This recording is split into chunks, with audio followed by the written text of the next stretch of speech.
kon lépp lu ñuy ñaan ak lépp luñ fiy xalaat yàlla tënk góob ngeen tënk tey doon succès boo xam ne àddina day roy ci yéen waxuma Sénégal rek mais plateforme yi dafa war a génn dem Afrique dem sax en Europe parce que crise de valeur bi du Sénégal rek fépp la kon daal pour bañ a guddal mënoon nañu gën a développé waaye comme que dañuy gàttal rek kii wane ni daal man li ma fi représenté mooy élèves ñoomu ñoom waaw ñu soog a commencé nii du ni may président parent d'élève loolu sax taxul may sonn mais dama ne même bu ma amul doom buy jàngate sax éducation bu ci yëngu man te ma mën ko te ma xam ko dinaa ci jéem a taxaw lu mu man kon daal pour bañ a guddal vraiment ñu ngi leen di souhaiter la bienvenue di souhaiter aussi plein succès ci suñu journée tey bi yàlla na ci yàlla def barke. donc comme tome horaire bi ñu koy érodé day impacté ci devenir xale yi nga xam ne dañ leen war a former pour ñu nekk des citoyens compétents mais ñu ngi lay gërëm di la sant en tout cas président Abdoulaye Niang di la ñaan nga ñaanal ñu tàmbali nga ko ñaan yi yàlla nangu barke Seydina Limamou Laye surtout à la veille 143e appel bi fii dëkku ñaan la donc vraiment ñu ngi leen di ñaan ngeen ñaanal xale yi bu baax a baax ñaanal Bassirou ak ay moromam ñaanal jàngalekat yi li nga xam ne ñu ngi ko fas yéene yëkkati mu law nekk njëriñu xale yi Sénégal yëpp ba génn Sénégal dem Afrique ba génn Afrique dem dans le monde comme ni ñu ko bamtoo jërëjëf Bassirou ñu ngi lay jox kàddu bi nga résumer rapidement d'accord ñu dem à part de charge voilà d'abord di gërëm mes collègues ñu fi ne ñoom madame Sow ñoom madame Ndiaye vraiment Olof Ndiaye danaan xaw ma ku ñemee dañ laa déey parce que je viens d'être nouvellement affecté ici comme professeur kon tey bu ma amee sañ-sañ woote fii parce que climat bu ma fi fekk la chaleur bu ma fi fekk la ci ñoom madame Diallo ak ñoom ñëpp moom moo tax ma ne AG bi dañ ko defee fii parce que monsieur Baytir Ka suñu première réunion fële lañ ko defee woon donc loolu moom moo waral ñu woote ko fii te c'est à titre symbolique parce que comme ni nga ko waxee on va vers cet appel là ba pare kër maam Seydina Issa Laye la parce que CM Seydina Issa Rouhou Laye la donc te lu tax ñu jóg au-delà de cette éducation on parle des valeurs te valeurs yooyu bu ñu ko wax te waxuñu mag ñi waxuñu maam Maodo Malick Sy waxuñu mun ñoo wax Serigne Touba mun ñoo ñàkk wax Serigne Abdoulaye Niass El Hadj Omar Al Fouti Tall Thierno Souleymane Baal bi nga xamante nii j'ai coutume de le dire mooy l'instigateur de la révolution Torodo tey bu ñu toogee di jàng la révolution française de 1789 la révolution française bu ñu toogee di jàng la révolution américaine na mag ñi na gune yi na Sénégal yëpp xam ne Sénégal Afrique fii Sénégal gii ba muy am révolution boobu France amagul révolution boobu beneen dëkk amagul révolution boobu ñun ñu ngi am révolution en 1776 waaw te bu ñu fàttalikoo boobu c'est à Fouta Toro dans la vallée du fleuve pourquoi parce que nous avons été dominés par les Arabes par les Berbères xam nga et chaque année dañu doon joxe tribu impôt dañu doon fas loolu moo indi sax Podor un pot d'or en pël ñu ngi ko naan muudoo xormo bu ñu ñëwee jigéen ñi seen takkuwaay yëpp seen or yi la ñuy génne joxe ko léegi Thierno Souleymane Baal nag moo ñëw jàng si fii Pire dans l'université de Pire moo papa El Hadj Omar Al Fouti Tall Thierno Seydou ñoo jàngandoo fii ñu delluwaat Fouta provoqué donc cette révolution te ba pare ba mu ko defee ba pare dañoo ne dañuy teg imaama mooy lan mooy buur kan moo war a jiite Fouta moom mu ne moom du nekk imam du jiite mais képp kuy jiite am na ay critères yu mu teg mu ne kuy jiite constitution bu mu teg nee na duñ la xool ndax doomi Seydina Issa Laye nga de duñ la xool ndax doomi Sëñ Tuubaa nga de duñ la xool ndax doomi Alaaji Maalik nga de duñ la xool ndax géer nga de duñ la xool ndax géwél nga de duñ la xool ndax tëgg nga mais dañ lay xool ci sa xam-xam waaw boo naree jiite mbooloo bi premier critère bi moom mooy xam-xam na nga am xam-xam ça c'est un deuxième critère bi mooy lan mun a kooku ngeen tànn bu ngeen demee ba ngeen gis mu ngi commencé di def lu ñu naan la enrichissement illicite di commencé di tabax ay kër di ut alal dindi leen ko ngeen indi keneen kon loolu bu ñuy wax enrichissement illicite kon donc ñun am nañ lépp amul jëriñu lu ñuy jéegaani lenn ci àll ba lépp lu ñu soxla mu ngi fi donc loolu donc lu am solo la revenant également sur la plateforme vous m'excusez yéen ñëpp xam ngeen daaw lu xew ci l'école sénégalaise bi gis nañ des actes de vandalisme, des actes d'indiscipline, des violences qui ne disent pas leur nom. Gis nañu boo demee Tassette à Thiès gis nañu benn parent d'élève ànd ak jarbaatam di xeex ak l'administration muy proviseur muy censeur ak le surveillant général ba élève bi jël benn brique dóor ko xawma surveillant général bi xawma censeur bi xam nga kooku am na fit. kan moo ko may fit parent d'élève bi moo ko may fit. gis nañ njagañaaw tamit lu fa xew njagañaaw foofu la sowru seen dëkk secrétaire général national de SAEMS les professeurs étant dans leur salle, la salle a été caillassée par les élèves yi di jël ay xeer di sànni seen professeurs yi loolu gis nañ ko. gis nañ Hann tamit lu fa xew Hann école dafa tëj xale yi vandaliser école bi jël seen cahier di xotti di zibilé di def lu ne ndax rek ñu ngi dem vacances. gis nañ la xew Kennedy lycée Kennedy professeur bu jigéen professeur EPS pendant le cours les élèves am bu jigéen de fekk ko foofu di ko dóor daf ko dóor donc fan la l'école bi jëm. Voilà autant de raisons et tant d'autres non moins importantes moo tax ñu créer plateforme bi. Avant ñu koy créer nag on en a discuté dans la plateforme MCA International. Le MCA International c'est le mouvement pour la citoyenneté africaine bi nga xam ne suñu doyen suñu papa mooy suñu vice-président monsieur Baytir Ka. Monsieur Baytir Ka c'est un formateur c'est un CPI. Monsieur Baytir Ka war ngeen koo xam ci kër gi la bokk laayeen la mais il est le président des professeurs de français d'Afrique et d'océan Indien tey jii nii new fi pourquoi parce que dafa war a liggéey ci nouveau format di baccalauréat n'est-ce pas loolu moom moo tax moom new fi dañu nekk ñoom ci ay séminaire ci ay travaux oui voilà merci. mais wax idée ne dañuy taxawal plateforme pour la défense de l'éducation et des valeurs ba ma ko wax rek automatiquement mun a bas attends je vous donne le numéro de monsieur Masseck Birane Seck woo ko te kii yaakaar naa bu toogee fii rek waxuma ministère de l'éducation sax moom moo toog waaw parce que moom c'est un professeur de philosophie c'est un inspecteur de l'enseignement secondaire mais il a été le directeur de cabinet du ministre de l'éducation nationale. Donc bu fekkente ne am nañ ku mel noonu mu ñuy coacher mu ñuy entraîner Moussa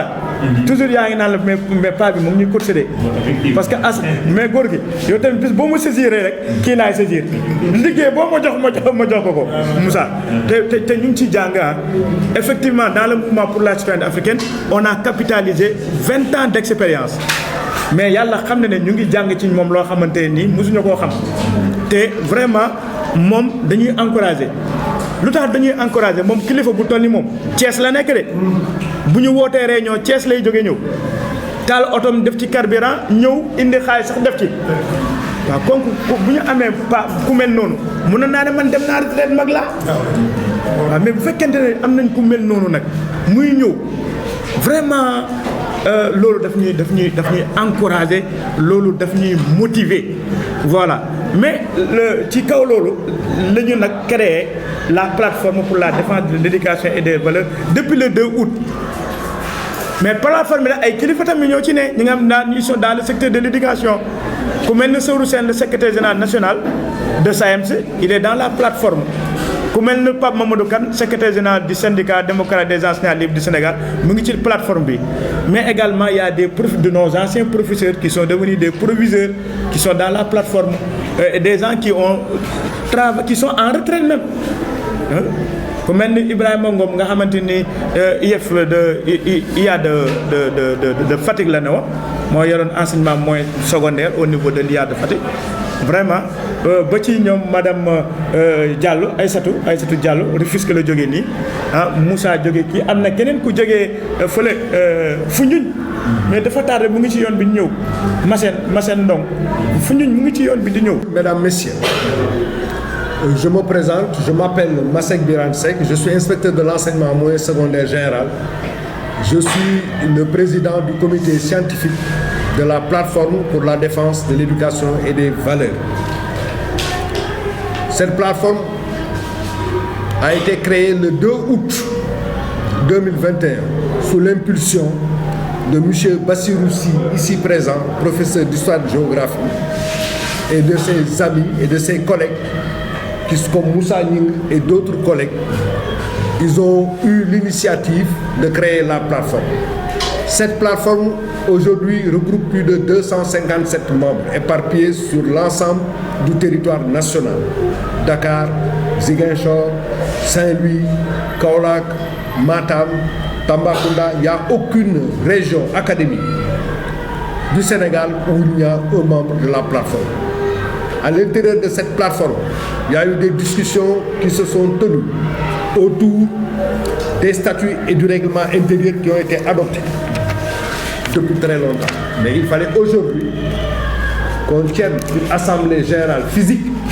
et non pas en ligne comme à l'intérieur de la plateforme pour valider ces statuts et justement ce règlement intérieur. Donc pour résumer les statuts, je résume parce que c'est déjà discuté et validé. Le système éducatif sénégalais a été toujours considéré comme modèle en Afrique et sur le plan international. Mais depuis quelques années, ce système est en crise et est menacé par un certain nombre de comportements déviants. Il y a entre autres la baisse du niveau des élèves, il y a entre autres des conflits, il y a entre autres des agressions multiformes.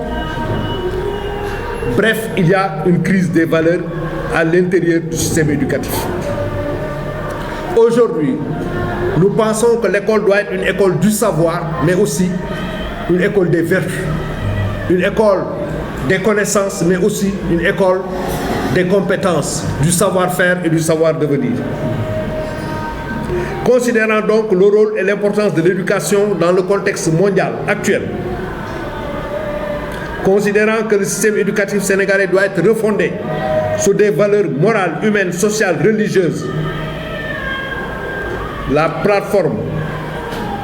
pour la défense de l'éducation et des valeurs tient aujourd'hui son assemblée générale constitutive ici à Cambérène, dans le SEM Seydina Limamou Laye, Seydina Issa Laye, ici à Cambérène, samedi 26 février 2022. Nous avons donc décidé de nous constituer en association pour la défense et la promotion des valeurs dans le système éducatif, pour la défense et la promotion du savoir, des connaissances, des savoirs et des savoir-faire. Voilà donc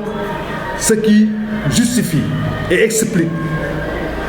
les raisons pour lesquelles cette plateforme a été créée, ses objectifs, ses ambitions et sa plateforme. Donc notre objectif principal, c'est de promouvoir les valeurs et contribuer au renforcement du système éducatif sénégalais. De manière spécifique, nous pouvons dire que notre association vise à promouvoir l'éthique et la déontologie dans le système éducatif sénégalais. Notre association vise à valoriser la fonction enseignante et notre association vise à former l'élève à partir des valeurs indispensables pour construire le devenir de toute société. Voilà donc en gros les statuts de notre organisation, et les statuts nous renvoient au modèle d'organisation, l'Assemblée générale, le comité directeur, le bureau exécutif et le comité scientifique dont je suis fier d'être le président et qui est un organe consultatif et un organe d'impulsion qui, par ses réflexions, alimente le bureau exécutif dans sa plateforme pour dérouler les activités de l'association. Voilà donc en gros ce que disent les statuts. Le règlement intérieur également indique la façon dont on intègre l'association. L'intégration elle est libre, elle est individuelle. Elle n'est pas aussi censitaire. Il suffit d'acheter tout simplement sa carte de membre pour être membre et de partager les valeurs. Et les valeurs, c'est la promotion du savoir, et c'est la promotion des valeurs pour une école de qualité au service de l'apprenant, au service des enseignants, au service des populations, au service du Sénégal. Donc, le règlement intérieur à son tour décline les conditions, le mode de vie, la participation démocratique. Chaque membre a les mêmes devoirs et les mêmes droits que tous les autres membres. La façon de participer, la façon de se structurer, la périodicité des réunions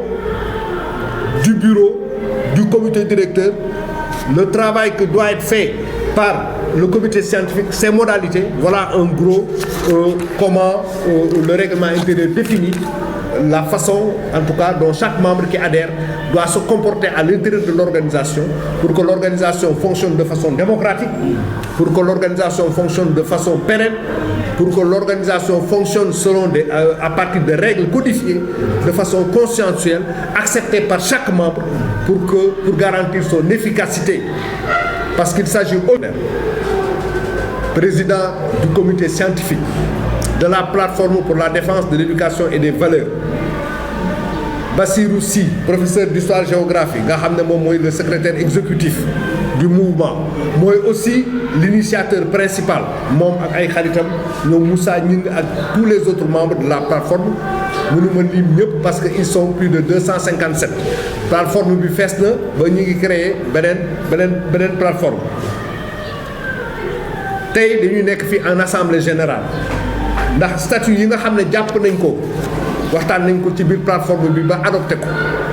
statut yi moom mooy wax lu tax ñu créer la plateforme. règlement intérieur bi mooy wax nan la plateforme bi war a doxe. donc tey dañuy ñëw en assemblée générale physique de validation. donc statut yi wax naa ko ci français li ko tax a jóg moom mooy dañuy seetlu ne suñu école bi dafa nekk une école boo xam ne dafa am crise dafa am fu mu sooxe ci wàllu jàngale bi ak ci wàllu ni ñu koy doxale ak ni ñu ko tërale. gis nañ ci école yoo xam ne xale yi dañuy nekk en conflit ak professeurs yi soit ñuy agressé professeurs yi wala yeneen xeetu forme de violence am ci école bi. donc mu nekk une école en crise et en valeur. wala ñu seet ne grève bi dafa bari quantum horaire nga xam ne nee nañu 900 heures la léeg-léeg école yu bari duñ ko mën a jot. donc ñu ni école te école moom mooy li nga xam ne mooy fondement société ak askan. ndax ci biir école bi la ñuy former ñi nga xam ne ëllëg ñooy diriger askan wi, ñooy diriger société moo xam ndax président de la république moo xam ndax ministre bi moo xam ndax député nga moo xam ndax médecin nga moo tax ndax sapeur pompier nga wala militaire loo mënti doon ci société bi lii dewoon société bi yëpp ci école la ñu génn. école moo leen di jox xam-xam moo leen jox savoir ak savoir faire moo leen di yar tamit. donc école lu am solo ñu ni école bi warul nekk en crise. kon boog ñoom Bassirou Sy ak seeni morom yi ak ñoom Moussa Gningue daal di jóg taxaw ne daañu taxawal daañu ñëw indi seen waal daañu bay seen waar pour école bi nekk école boo xam ne daañu fi jàngale xam-xam bu sell. mais nekk école boo xam ne aussi li ñuy wax yar ak teggin maanaam les valeurs yi nga xam ne xale bi daf ko war a am xale bi war na am jom. valeurs yooyu bi ci njëkk mooy jom ndax jom mooy tax xale bi mbëkk jëm kaw bëgg baax du nangu am note bu bon du nangu des ci ginnaaw. donc ñu ni valeurs yooyu dañ ko war a jàngale pour xale bi am valeur yi pour xale bi jub pour xale bi yaru pour xale bi am fulla pour xale bi am fayda. mais xale bi aussi war na xam ne réew mi mu nekk amoon nañu ay nit ñu baax ñu ko sos. Bassirou Sy mi doon wax Souleymane Baal ak ñeneen ak ñoom Lat Joor Ngoone Latir Diop ay kilifa diine ba fii ñu dëkk bi ñu nekk Limaamu Laay ñu dëgmal 143e appel bi. donc am nañu fu ñu sukkandiku pour taataan ay valeurs yu baax sol ko suñu doom yi sol ko suñu sët yi ñu ngemboo xam-xam bu wér mën a taxaw ndax monde bii ñu jëm ëllëg nekk na monde bu nga xam ne boo amul xam-xam bu sell bu taat boo amul yar ak teggin doo avancé te boo deful ndànk yeneen xeet yi ak yeneen réew bi danañ la noot. ñu bëgg nag Sénégal kenn du ko noot Sénégal jëm kanam ak Afrique ñu ne donc école bi nga xam ne xale yi bu ñu juddoo te xale du juddu bon xale dañ koy defar. comme xale nag du juddu bon dañ koy defar ñu ne ci biir école bi dañu fexe ba jàngalekat bi ñu jox ko àqam ak yelleefam mu war a mën a taxaw def liggéeyam ni mu ko waree xale bi ñu yar ko yar ak teggin pour mu mën a taxaw am jom nangoo jàng dégg nga sol boppam xam-xam sol boppam yar ak teggin fas yéene bu màggee mu jariñ boppam jariñ ay waajuram jariñ askanam jariñ Afrique jariñ Sénégal loolu moo tax a jóg plateforme bi règlement intérieur loolu la ñu wax ci statut règlement intérieur bi wane na nooy bokkee l'adhésion est individuelle da ngay ñëw rek ne bëgg naa bokk parce que élève nga wala parce que professeur nga wala parce que comme doyen ñaa mi ngi nii toog doomam nekkatul ci école bi mais c'est le président de l'association des parents d'élèves parce que xam na yar nu mu amee importance nga jënd sa carte de membre nga bokk cotisation yi dañ ko yombal 500 francs la par weer dégg nga donc association bi noonu la tëddee boo bëggee am na assemblée générale chaque année am na comité directeur boo xam ne dana mat lu mat 27 membres ñoom ñooy doxal association bi